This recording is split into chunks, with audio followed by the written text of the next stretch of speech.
Hello, xin chào mọi người, mình là Piu Piu hay là tên tiếng Việt là Hoàng Văn Khoa, nickname là Piu Piu. Hiện nay thì mình đồng sáng lập công ty Popo và mình đang quản lý mảng talent. Xin chào mọi người, mình là Kelly, tên là Ngọc. Hiện tại đang là đồng sáng lập và tổng giám đốc công ty Popo.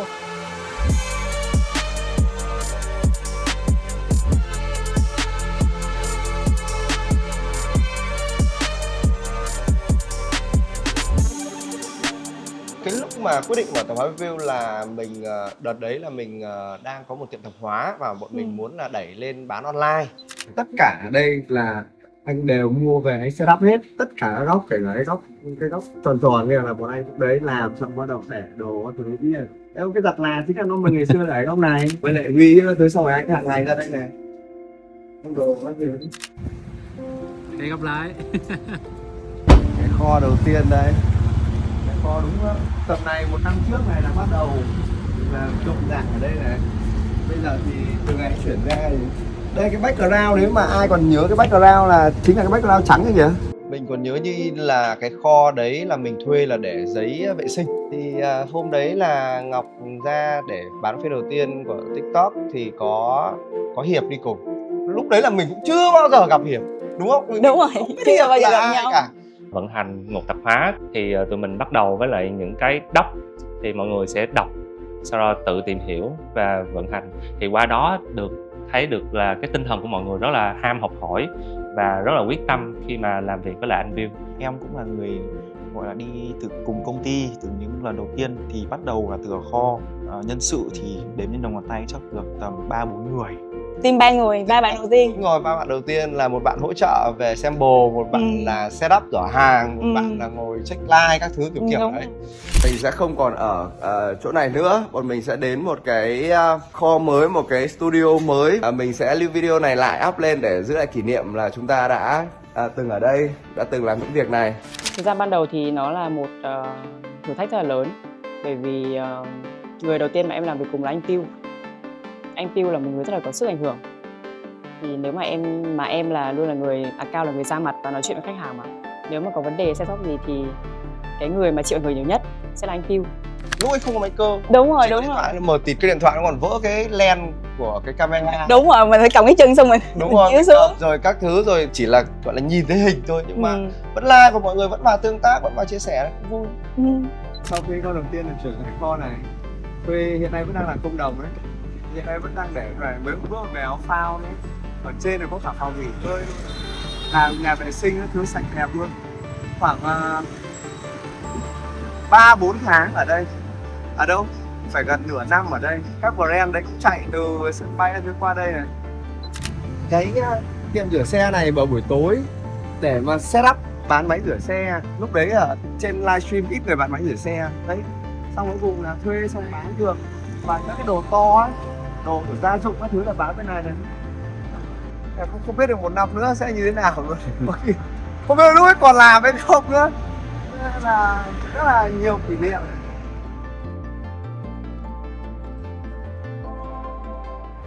Thật ra là cái dự định ban đầu ấy là mình định có 2 bạn talent thôi.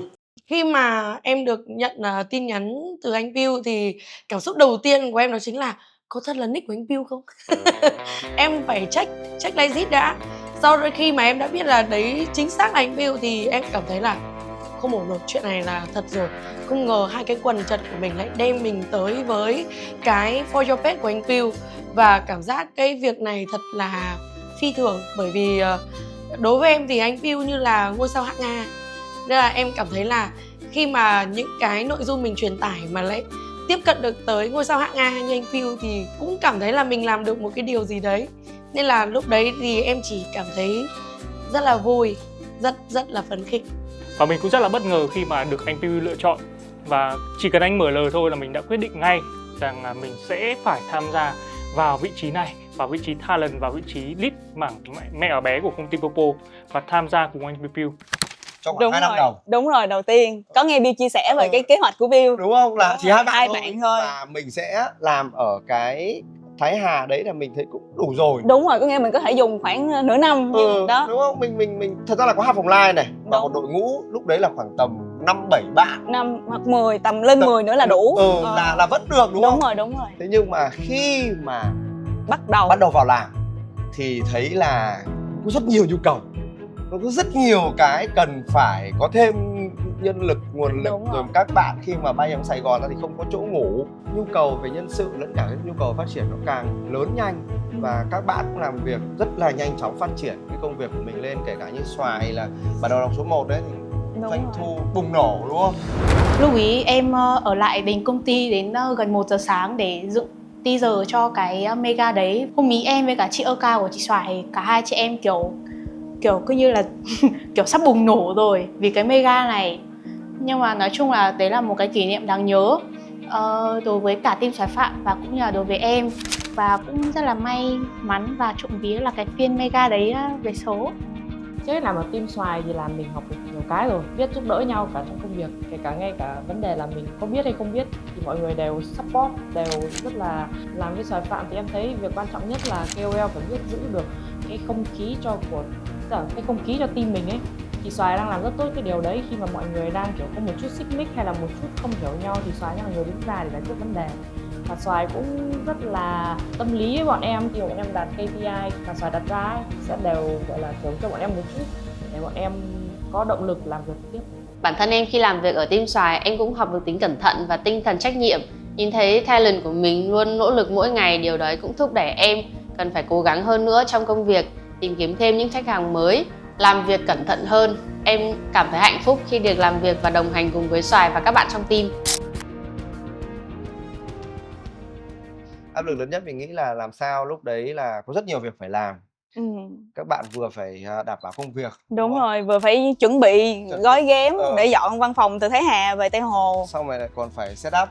Đúng rồi, set up chỗ mới, Là studio rồi ở đâu? cách âm gắn hết tất cả mọi thứ chuyên nghiệp lên. Cả cây cối xung quanh đây là cũng muốn là mỗi góc một kiểu thì Ngọc phải tìm cái Cái bên để thi công. thi công như thế nào đấy, cây Mua cối. cút từ cái cây ra, tại vì lúc đó là cỏ mọc hoang rất là nhiều. Cả phải khu vực bứng. soi là hoang đúng không? Đúng rồi, bứng từ cái cây lên. Rồi là đấy, từ cái nhỏ nhất cái dù, cái bàn cũng phải đi thiết kế thì cũng là sự ghi nhận với các bạn làm việc cùng ấy. Vừa phải đảm bảo cái công tác chuyên môn của mình mà vừa phải làm những cái công việc set up công ty đúng không? Đúng rồi. Rất là nhiều thì chắc là áp lực lớn nhất là làm sao để đảm bảo được vận hành mọi thứ.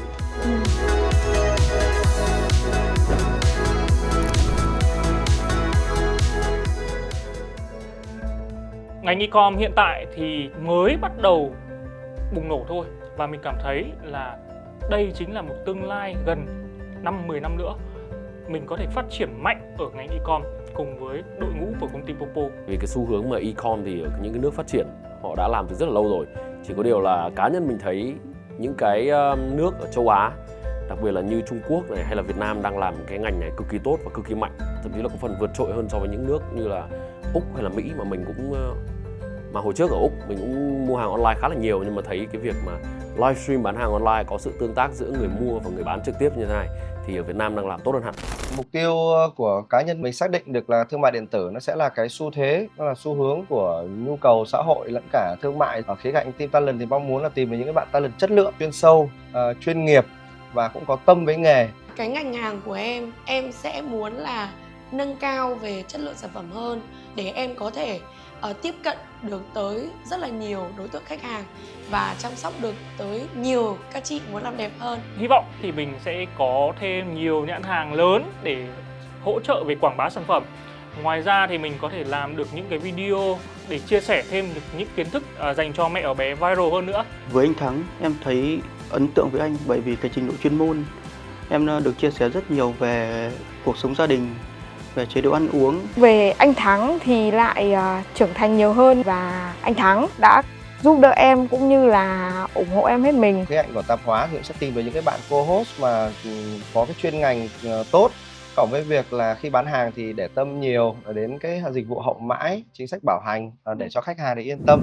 Mọi người cứ nghĩ là cái công việc livestream ấy chỉ là lên và giới thiệu về sản phẩm và bán sản phẩm, nhưng sau đấy nó còn rất nhiều thứ như là năng lượng này, như là cái cách mà mình truyền đạt này, hoặc là làm thế nào để mình có thể nói về một sản phẩm một cách dễ hiểu để cho các khách hàng có thể tìm đến và mua sản phẩm. Để phát triển trong công việc làm một co-host cũng như là livestream bán hàng, và em muốn mang đến cho tất cả những khách hàng mà đang theo dõi kênh Tạp hóa Piu Piu một sản phẩm tốt, chất lượng, và em cũng mong muốn là em truyền tải được nhiều kiến thức cũng như là mọi người sẵn sàng có thể tin tưởng trên kênh Tạp hóa Piu Piu. Em sẽ tiếp tục trau dồi cũng như là tiếp tục học thêm các cái kỹ năng để có thể là phát triển cái công việc cũng như là phát triển về các cái kỹ năng liên quan đến vị trí co-host. Và ngoài ra nữa thì sẽ trau dồi thêm về các cái mảng, ví dụ như là em sẽ phát triển thêm về content của bản thân này, hoặc là cũng sẽ quay dựng thêm để có thể là phát triển thêm để có thương hiệu cá nhân. Trong tương lai thì cái ngành e-com này của Việt Nam thì vẫn còn có rất nhiều không gian, rất nhiều cơ hội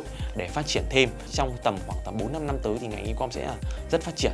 Thế nên là việc lựa chọn cái ngành livestream bán hàng này đối với em cũng là một phần là vì lý do là em nhìn thấy được cái khả năng cũng như là cái sự phát triển lâu dài về sau này của nó. Còn về khía cạnh vận hành thì công ty cũng sẽ cố gắng để cải thiện về quy trình cũng như chất lượng dịch vụ để mang đến dịch vụ cho các quý đối tác cũng như là khách hàng những dịch vụ tối ưu nhất. Mình có nguyên một cái đội ngũ của riêng mình, từ một bạn để chuyên xử lý các vấn đề liên quan tới account, tài khoản này, làm việc với các nhãn hàng, deal giá, rồi là có một bạn chuyên về phân tích dữ liệu để xem là những mặt hàng nào bán tốt, những mặt hàng nào bán chưa tốt, những nhãn hàng nào ổn để chúng ta có thể tiếp tục hợp tác hoặc là tạm dừng. Và một bạn chuyên xử lý về phần edit, quay dựng video cho mình. Cái này nó đỡ được rất là nhiều, bởi vì khi này là mình chỉ còn thuần tập trung vào việc là sáng tạo nội dung thôi. Mình không cần phải lo về việc đặt máy quay như thế nào rồi edit cái gì cho phù hợp nữa. Bạn ấy đã xử lý hết cho mình rồi. Anh Bino cũng là một người khá là vui vẻ và hoạt bát.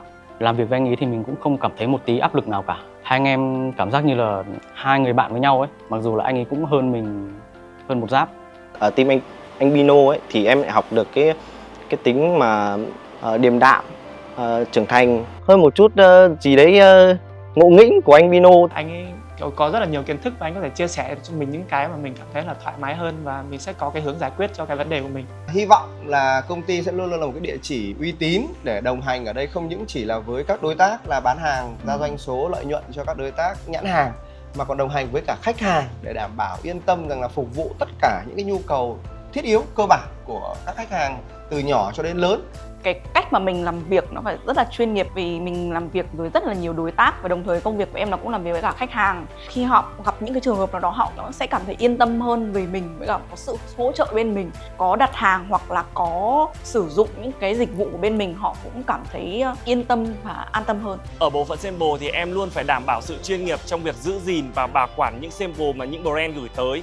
Từ việc kiểm tra, nhập dữ liệu và khi hoàn trả, chúng em đều có những hình ảnh để chứng minh sự rõ ràng. Mọi quy trình này đều được công ty và anh Piu đào tạo cho bọn em một cách chuyên nghiệp, và chính nhờ công việc này đã giúp em rèn luyện được tính tỉ mỉ khi được làm việc ở trong công ty Popo. Thế thì khi mà đồng hành dài lâu thì chắc chắn là phải là một người bạn chứ không chỉ là bán hàng xong rồi thôi. Còn với anh chị em bạn bè ở trong ngành nghề thì mình cũng muốn đồng hành để học hỏi, phát triển và có thể là cùng nhau làm những cái dự án nó lớn hơn, thì đấy là khía cạnh nó là như vậy. Và bản thân công ty Popo là hướng đến dự kiến đấy, rất cố gắng đến khoảng năm 2030 là sẽ có khoảng 10 talent, đúng người thôi. Thì hiện nay là đã có 3 bạn và cũng rất may mắn là mọi thứ cũng đang khá ổn, đúng không? Khá ổn và mượt mà. Với 3 bạn thì có bạn hợp đồng số 1 là bạn Xoài Phạm, là chuyên về make up, skin care, con gái đúng không? Beauty. Bạn hợp đồng số 2 đó là bạn Thắng Dinh Dưỡng Mẹ và Bé, thì chuyên về dinh dưỡng cũng như là các nhu cầu của mẹ và bé cơ bản. Bạn cũng đang tiếp tục hoàn thiện cái việc học thạc sĩ của mình. Đúng là một chương trình học rất là theo đuổi của bạn. Và bạn thứ 3 thì hiện nay đó chính là Bino, anh Bino chém tiếng Anh.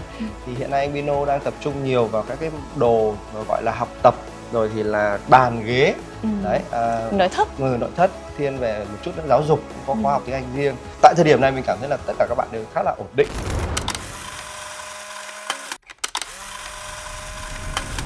Em xin Popo say hi. Xin chào mọi người, mình là Xoài Phạm. Mình hiện tại là thuộc team Talent và mình là bản hợp đồng số 1 của công ty Popo. Xin chào mọi người, mình là Thắng Dinh Dưỡng. Mình thuộc team Talent của công ty Popo. Hello, it's me, Bino chém tiếng Anh, your favorite English speaker. Chúng mình thuộc team Co-host của tạp hóa Piu Piu. Chúng mình thuộc team hành chính của Công ty Popo. Và chúng mình đến từ team ở cao của công ty Popo. Và chúng mình đến từ Media Team. Và chúng mình đến từ Team Sample của công ty Popo. E-com và chiến lược của công ty Popo. Yeah. Ở một công ty mà có nhiều bạn trẻ thì nó cũng có những cái mặt tích cực của nó. Đầu tiên đấy là cái năng lượng. Thì mỗi một bạn có một cái cá tính này. Đúng rồi, đúng không? một cái trong quá trình các bạn khác nhau. Khám phá bản thân, khám phá tính cách. Đúng, một cách thể hiện khác nhau. Và bên cạnh sự định hướng thì mình sẽ có được sự tin tưởng với các bạn. Mình tin tưởng là các bạn dù chưa làm nhưng các bạn sẽ làm được vì các bạn cởi mở và các bạn chấp nhận vượt qua thử thách. Nên đó sẽ là một trong những yếu tố quan trọng khi mà mình làm việc với công ty.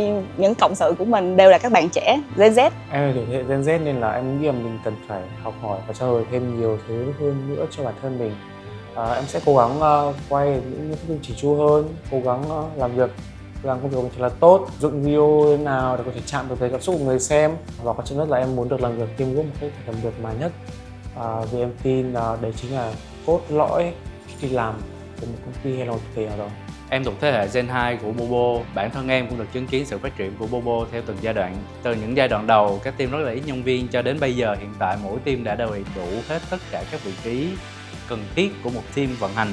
Ở vai trò là lead ở team media, mình cũng muốn là các thành viên trong team cũng có được cái khả năng và những cái kinh nghiệm để cùng nhau phát triển và không một ai bị bỏ lại ở phía sau. Và điều cuối cùng có cơ hội được làm việc ở Bobo đó là một cái cơ hội rất là lớn đối với mình. Làm việc ở đây đã cho mình một cái tư duy đó là không ngại việc khó và luôn sẵn sàng đối đầu với những cái thử thách mà công việc mang tới. Tức là em đang ở trong một cái vùng an toàn của em rất là lâu rồi, thì Popo là môi trường hoàn toàn mới so với tất cả những nơi mà em đã từng làm trước kia. Và cái công việc gần đây nhất mà em gắn bó, Popo đã làm cho em năng động hơn, bước ra khỏi vùng an toàn của mình. Popo đã dạy em rất là nhiều thứ, tuy nhiên là một thứ mà em cảm thấy là rất là đáng giá cũng như là hữu ích cho công việc của mình, đó chính là cách nhìn nhận và giải quyết vấn đề, đó là phải đâm đầu vào nó. Thì em nghĩ là em sẽ cố gắng để làm việc cũng như là sao cho không hối hận. Cảm ơn mọi người rất nhiều vì đã cho em một cơ hội để cố gắng.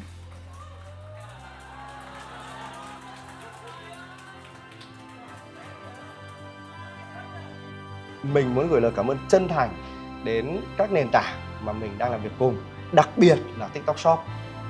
TikTok Shop đã đồng hành cùng với tạp hóa Piu Piu từ những ngày đầu tiên, đúng không? Đúng rồi, buổi live đầu tiên. Đầu tiên luôn là đặc biệt là team talent của TikTok Shop. Tiếp theo là đến tất cả các nhãn hàng, tại vì không giấu thì mọi người cả đến ngày hôm nay là mình làm việc với tổng cộng bọn mình có data luôn là gần 1.000. Đấy, 1.000 nhãn hàng mà hiện nay vẫn đang tiếp tục đang phát triển thêm. Cụ thể từng nhãn hàng thì không thể đọc hết được, nhiều quá, nhưng mà mình gửi lời cảm ơn chân thành.